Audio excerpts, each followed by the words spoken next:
Hello friends, मैं प्रशांत आप सबका आपके चहेते सेक्स एक सुखी जीवन का मंत्र डॉक्टर विजय दहीफले के साथ इस खास कार्यक्रम में तहे दिल से स्वागत करता हूं। दोस्तों, हमें जब भी कोई मेडिकल इमरजेंसी आती है या फिर स्वास्थ्य से जुड़ी कोई भी परेशानी सताती है, तब हम क्या करते हैं? सबसे पहले हम वो सारी चीजें हमारे फ्रेंड्स या फैमिली के साथ शेयर करते हैं। पर दोस्तों, जब भी हमें कोई सेक्स से जुड़ी परेशानी सताती है, तब हम ऐसा नहीं कर पाते, क्योंकि इस बारे में बात करने में हम अक्सर झिझकते हैं, हमें शर्म आती है। पर दोस्तों, अब शर्माने की बिल्कुल जरूरत नहीं, क्योंकि डॉक्टर विजय दहीफले आपके सारे सेक्स रिलेटेड सवालों के जवाब बहुत ही पॉजिटिव तरीके से जरूर देंगे। दोस्तों, शो को शुरुआत करते हैं, लेकिन उसके पहले जानते हैं डॉक्टर विजय दहीफले इनके बारे में। डॉक्टर विजय दहीफले ये एक जाने माने सेक्सोलॉजिस्ट, यूरोलॉजिस्ट और एंड्रोलॉजिस्ट है। डॉक्टर दहीफले जी के क्लिनिक औरंगाबाद, हैदराबाद, दिल्ली में द्वारका, पुणे तथा नवी मुंबई में नेरुल, दादर, अंधेरी, कल्याण, नासिक, अहमदाबाद और दुबई में भी है। डॉक्टर विजय दहीफले जी का भारत तथा अन्य देशों में कॉन्फ्रेंसेस और सेमिनार के लिए हमेशा आना जाना रहता है, जिसमें वे सेक्स संबंधी सभी समस्याओं पर सलाह एवं मार्गदर्शन करते हैं। तो चलिए शो को शुरुआत करते हैं। डॉक्टर साहब हमारे साथ है। Sir, welcome to the show. नमस्ते। शुरुआत में ही आप सबको बता देना चाहता हूं कि ये एपिसोड्स जो हैं, ये छोटे छोटे एपिसोड्स हैं 8-10 मिनट के, और इन एपिसोड के माध्यम से हम वो टॉपिक्स, वो सब्जेक्ट्स आप तक पहुंचाना चाहते हैं जिसकी इंफॉर्मेशन ज़्यादातर कहीं अवेलेबल नहीं होती या फिर वो साइंटिफिक नहीं होती।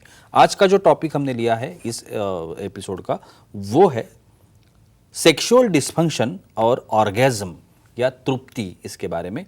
तो आइए जानकारी लेते हैं डॉक्टर साहब से। सर, जैसे मैंने अभी बताया कि ये जो इन्फॉर्मेशन है, साइंटिफिक इन्फॉर्मेशन है, और वो ज़्यादा कहीं अवेलेबल नहीं है। सबसे पहले पूछना चाहूँगा, ऑर्गेज्म या तृप्ति मिलने का क्या तत्व, यानी मैं मैकेनिज्म जानना चाहता हूँ, ये तृप्ति का मैकेनिज्म क्या होता है? डेफिनेटली प्रशांत जी, यहाँ पे जो हमारी सीरीज चल रही है सेक्स एजुकेशन, सेक्सुअल अवेयरनेस और सेक्सुअल सेफ्टी, इसके अंतर्गत हम पूरी साइंटिफिक इन्फॉर्मेशन ले रहे हैं। मेल डिस्फंक्शन क्या है, फीमेल डिस्फंक्शन क्या है, ऑर्गेज्म क्या है, एक दायरे के अंदर time, place, person, condition, culture, safety, consenting, अपना ओन और नॉन इन्फेक्टेड ओन पार्टनर इसके साथ ही आजमाना है। वह ऑर्गेज्म इतना बड़ा विषय है, तृप्ति। कुछ लोगों को तो ये पता ही नहीं ऑर्गेज्म क्या रहता है, यानी सेक्सुअल एक्टिविटी करने के बाद जो आपको आनंद मिलता है, सेटिस्फैक्शन मिलता है, उसे तृप्ति कहते हैं। लेकिन कैसे आती है, क्या मैकेनिज्म है, कहाँ से आती है? भाई, आपको कहाँ पे जो आप बोलते हो ना, एक्ट करने के बाद मुझे अच्छा लगता है, तो कहाँ पे अच्छा लगता है? ब्रेन का जो सेंटर है, प्री फ्रंटल कॉर्टेक्स। और कैसे कनेक्ट होता है? हार्मोन्स और न्यूरोट्रांसमीटर से।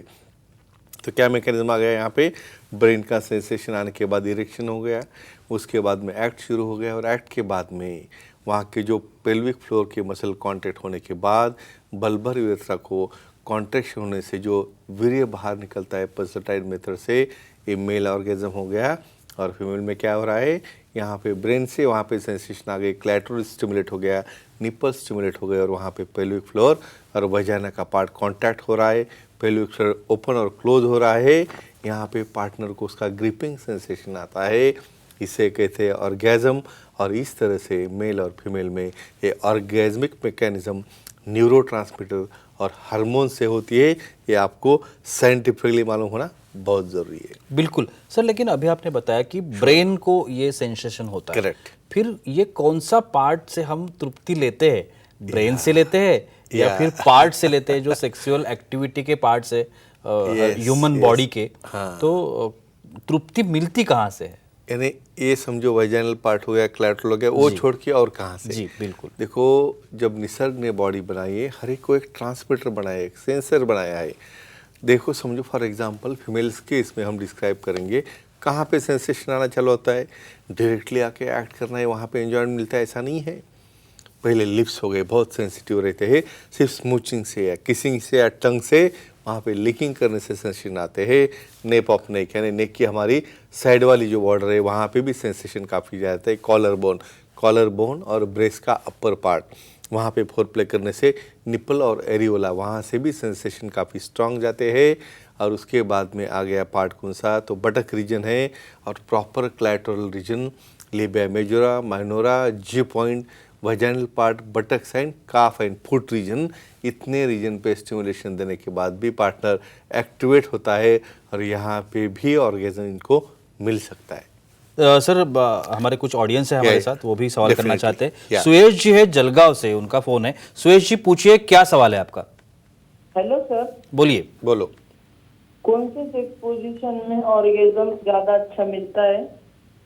अच्छा, यानी बहुत ही सेक्स important, पोजीशन बहुत बिल्कुल, इंपॉर्टेंट क्वेश्चन है।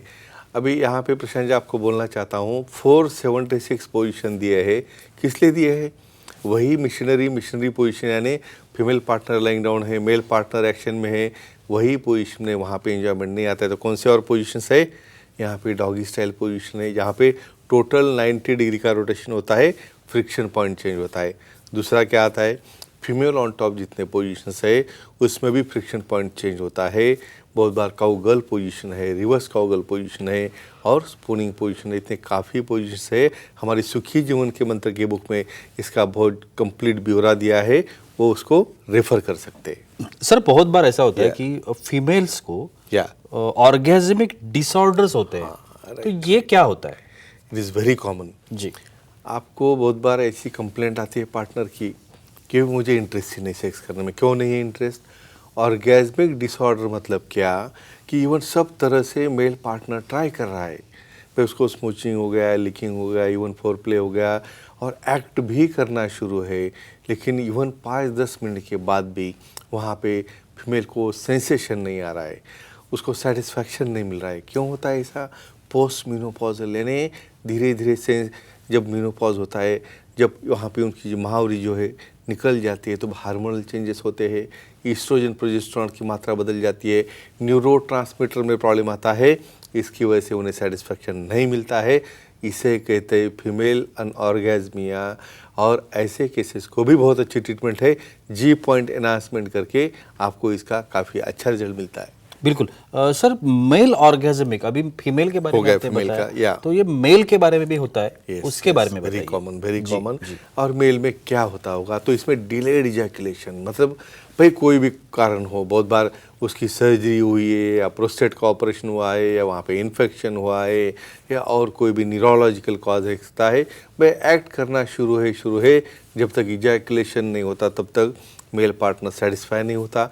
और ऐसे कंडीशन में वहाँ पे परफॉर्मेंस होके वो थक जाता है, लेकिन फिर भी इजैकुलेशन नहीं होता, यहाँ पे सेटिस्फेक्शन नहीं मिलता है। इसे कहते हैं अनऑर्गेज्मिया इन मेल। और उसके लिए prostatic stimulation, P point stimulation और बहुत बार वाइब्रेटर का भी यूज़ करके इसे हम सॉल्व कर सकते हैं। बिल्कुल। सर हमारी कुछ फीमेल ऑडियंस भी हमारे साथ है, Definitely, वो भी सवाल definitely, करना लेते चाहते हैं। हैं। मेरे साथ है स्मिता जी, दादर मुंबई से, उनका कॉल है। स्मिता जी पूछिए, क्या सवाल है आपका? Hello sir. बोलिए। हाँ बोलिए। सर एक्सरसाइज, योगा या जिम करने से ऑर्गेज्म होता है क्या? हाँ बहुत इंटरेस्टिंग। यस यानी राइट। आपको लगता होगा भाई सिर्फ सेक्स करने से ही आपको ऑर्गेज्म होता है, ऐसा नहीं बिल्कुल, है। बिल्कुल। भाई आपको आनंद बहुत बार म्यूजिक से भी होता है, जी जी म्यूजिक से भी वहाँ पे कभी कभी ऑर्गेज्म होता है। इसके ऊपर हम आने वाले हैं। बिल्कुल। बहुत ज़्यादा हाई पिच के वाइब्रेशन हो गए ना, तो थ्रिलिंग होता है बॉडी में, तो वो भी ऑर्गेज्म है। और एक्सरसाइज से होता है क्या? देखो एक्सरसाइज में जब रनिंग होता है ना, तो रनिंग के दौरान वहाँ पे क्लैटोरिस का फ्रिक्शन होता है और वो फ्रिक्शन से भी ऑर्गेज्म होता है। और योगा की कुछ ऐसे पोजीशन है जिसमें थाइस का क्रॉसिंग होता है, उसकी वजह से भी ऑर्गेज्म होता है, लेकिन वो टेम्पररी रहता है, उसको प्राइमरी नहीं से सेकेंडरी, यानी एक एडिशनल ऑर्गेज्म हम कह सकते हैं। बहुत बार दोनों में, स्त्रियों में Yeah. भी और पुरुषों में भी Correct. शीघ्र पतन की समस्या होती Yeah, है। correct. तो ये शीघ्र पतन और ऑर्गेज्म, इसका कुछ रिलेशन है? संबंध है क्या? जी। देखो यहाँ पे आप बहुत बार कुछ ऐसे केसेस है, अंदर इरेक्ट होके एंट्री करने के अंदर ही ड्रॉप डाउन हो गई। अभी ऐसे कंडीशन में इमेजिन करो, ये फीमेल तो वेटिंग में है, अभी भाई प्रोग्राम चालू होगा, एक्ट चालू होगा और मुझे एन्जॉयमेंट मिलेगा। तो जिसको प्री मैच्योर इजैकुलेशन है, ऐसे केसेस में मेल को भी यहाँ पे एंजॉयमेंट नहीं मिल रही है और फीमेल को भी ऑर्गेज्म नहीं होता है। क्यों? क्योंकि वहाँ पे एक्ट ही नहीं हो रहा है, फ्रिक्शन ही नहीं हो रहा है। तो ये दोनों का बहुत बड़ा संबंध है और ट्रीटमेंट लेने से, बहुत अच्छे तरह के मेडिसिन से ज़रूरत पड़े तो पी शॉट से या इम्प्लांट करके ये कंडीशन हम सॉल्व कर सकते हैं। और ये कोरिलेशन है ऑर्गेज्म और प्री मैच्योर इजैकुलेशन के बीच में। और एक आखिरी क्वेश्चन पूछना चाहूँगा, आपने ऑर्गेजमिक के बारे में बताया, Definitely. अब बताइए अनऑर्गेजम के बारे में, ओए। क्योंकि दोनों। मेल और फीमेल में Correct. ये चीज भी होती है, तो उसका जो प्रमाण है, Yes. परसेंटेज हम Correct. जैसे कहेंगे, ये Very कितने nice. प्रतिशत है? अभी आपकी इन्फॉर्मेशन के लिए बोलता हूँ, ये और अनऑर्गेजमी यानी जिसको तृप्ति ही नहीं मिलती, इसका प्रमाण फीमेल में ज़्यादा है। कम से कम 4.6 4.6 ये उसका प्रमाण है। और उसकी वजह से जब कुछ महावरी जा रही है या मेंसेस जा रहे हैं, उसमें जो हार्मोनल चेंजेस होते हैं, इसकी वजह से ये प्रमाण फीमेल्स में ज़्यादा है और मेल्स में भी रहता है। ऐसे केसेस में कुछ अच्छा मेडिसिन देखे या वाइब्रेटर या कुछ न्यूरोट्रांसमीटर की वजह से हम इसे अच्छा कर सकते हैं। तो फ्रेंड्स, ऑर्गेज़म के बारे में ये साइंटिफिक इंफॉर्मेशन जान लो, और ऐसा कोई प्रॉब्लम आपके साथ हो तो तुरंत यहाँ पे सेक्सोलॉजिस्ट एंड्रोलॉजिस्ट यूरोलॉजिस्ट को मिलके सॉल्व करो। बिल्कुल, बहुत ही धन्यवाद Yeah, आपका, आपने thank you. बहुत ही जानकारी, अच्छी जानकारी दी, लेकिन वक्त की पाबंदी, हमें यहाँ पे रुकना पड़ेगा। लेकिन आप अगर डॉक्टर साहब की सलाह लेना चाहते हैं तो स्क्रीन पर अभी आपको डॉक्टर साहब के डिटेल्स दिख रहे हैं, वो आप नोट कर लीजिए। और डॉक्टर साहब की एक वेबसाइट है www.andrologistvijaydahipale.com। इस वेबसाइट पर जाके आप डॉक्टर साहब की अपॉइंटमेंट ले सकते हो। महाराष्ट्र में जितने भी डॉक्टर्स के सेंटर्स हैं, वो इन्फॉर्मेशन वहाँ पे है, आप वहाँ पे जाके डॉक्टर साहब की अपॉइंटमेंट ले सकते हैं, उपचार ले सकते हैं। दूसरी बात, मेडिकवर नाम का जो खारघर नवी मुंबई में हॉस्पिटल है, वहाँ पे डॉक्टर साहब की ओपीडी शुरू हो गई है। आप इस ओपीडी में जाके अपना इलाज करवा सकते हैं, डॉक्टर साहब से मिल सकते हैं। दूसरी और एक खास बात, एक खुशखबर मैं बताना चाहूँगा, विदर्भ में डॉक्टर साहब की एंट्री हो चुकी है। नागपुर में डॉक्टर साहब का नया सेंटर ओपन हो रहा है, तो जो विदर्भ के हमारे दर्शक हैं, वो भी डॉक्टर साहब को मिल सकते हैं, वहाँ पे डॉक्टर साहब का कंसल्टेशन ले सकते हैं और बहुत ही अच्छी तरीके से अपनी हर एक समस्या का समाधान भी पा सकते हैं। तो चलिए रुकते हैं यहाँ पे, अगले एपिसोड में फिर मुलाकात होगी, तब तक के लिए शुक्रिया।